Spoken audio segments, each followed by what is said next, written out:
उसमें जिस प्रकार से आचार संहिता का उल्लंघन हो रहा है, नियुक्ति पत्र बांटे जा रहे हैं, उद्घाटन और शिलान्यास हो रहे हैं, हम लोगों ने मिलकर करके निर्वाचन आयोग से कहा है इसको रोका जाए।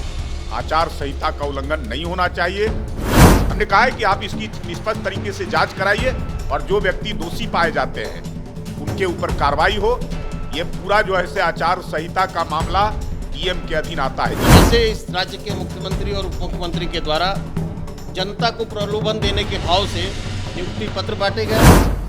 बिहार में नगर निकाय चुनाव 2 चरणों में संपन्न कराए जाएंगे। 18 दिसंबर और 28 दिसंबर को वोटिंग होगी। उससे पहले राज्य निर्वाचन आयोग में बीजेपी की टीम पहुंची है। तस्वीरें देखिए, बीजेपी के प्रवक्ता सहित तमाम जो नेता हैं वो राज्य निर्वाचन आयोग पहुंच गए हैं। उन्होंने लिखित शिकायत की है महागठबंधन नेताओं को लेकर। उन्होंने कहा है कि जिस तरीके से राज्य में आदर्श आचार संहिता का उल्लंघन हो रहा है, नियुक्ति पत्र बांटे जा रहे हैं, शिलान्यास कार्यक्रम हो रहा है, कहीं ना कहीं ये सही नहीं है।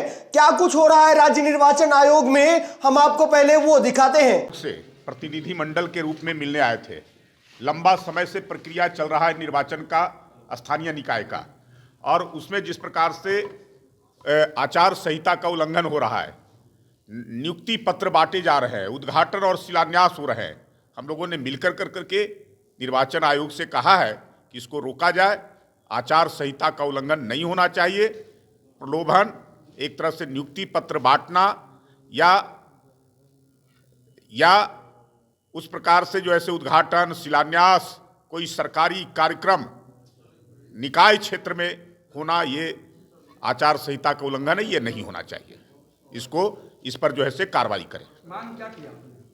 हमने कहा है कि आप इसकी निष्पक्ष तरीके से जांच कराइए और जो व्यक्ति दोषी पाए जाते हैं उनके ऊपर कार्रवाई हो। ये पूरा जो है से आचार संहिता का मामला डीएम के अधीन आता है, जिलाधिकारी के अधीन आता है।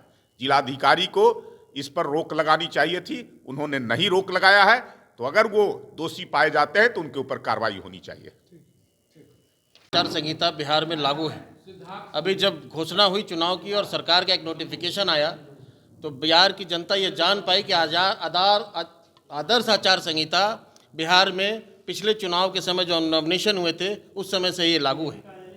बिहार भारतीय जनता पार्टी का एक प्रतिनिधि मंडल आज हम लोगों ने यहाँ के चुनाव आयोग से मुलाकात की है और हमने ये मांग की है कि आदर्श आचार संहिता के रहते हुए कैसे इस राज्य के मुख्यमंत्री और उप मुख्यमंत्री के द्वारा जनता को प्रलोभन देने के भाव से नियुक्ति पत्र बांटे गए। साथ ही गया में, नालंदा में इस प्रकार के नल जल योजनाओं का उन्होंने शिलान्यास किया, उसका उद्घाटन किया।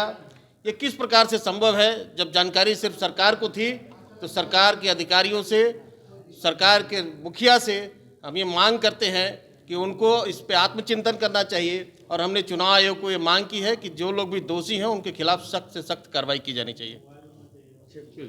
तो आपने देखा, राज्य निर्वाचन आयोग पहुंचकर बीजेपी के नेताओं ने लिखित शिकायत की है कि महागठबंधन की सरकार के नेताओं के द्वारा लगातार नियुक्ति पत्र बांटा जा रहा है, शिलान्यास कार्यक्रम किए जा रहे हैं। ये सभी कार्यक्रम जो है आदर्श आचार संहिता के खिलाफ है। इन सबों पर एक्शन लेना चाहिए। बता दें आपको, बिहार में महागठबंधन की सरकार है, लगातार नियुक्ति पत्र बांटे जा रहे हैं। दूसरी तरफ विपक्ष में बीजेपी के नेताओं के द्वारा लगातार सरकार को घेरा जा रहा है। नगर निकाय चुनाव में आरक्षण के मामले पर भी लगातार बीजेपी के नेता सरकार पर कई तरह के आरोप लगा रहे हैं और अब राज्य निर्वाचन आयोग पहुंचकर बीजेपी के नेताओं ने लिखित शिकायत दी है। देखना होगा राज्य निर्वाचन आयोग के द्वारा इस पर क्या कुछ एक्शन लिया जाता है। खबरों का सिलसिला यूं ही चलेगा। आप बने रहे बिहार टॉप के साथ, हमारे चैनल को सब्सक्राइब कर ले। बहुत बहुत धन्यवाद।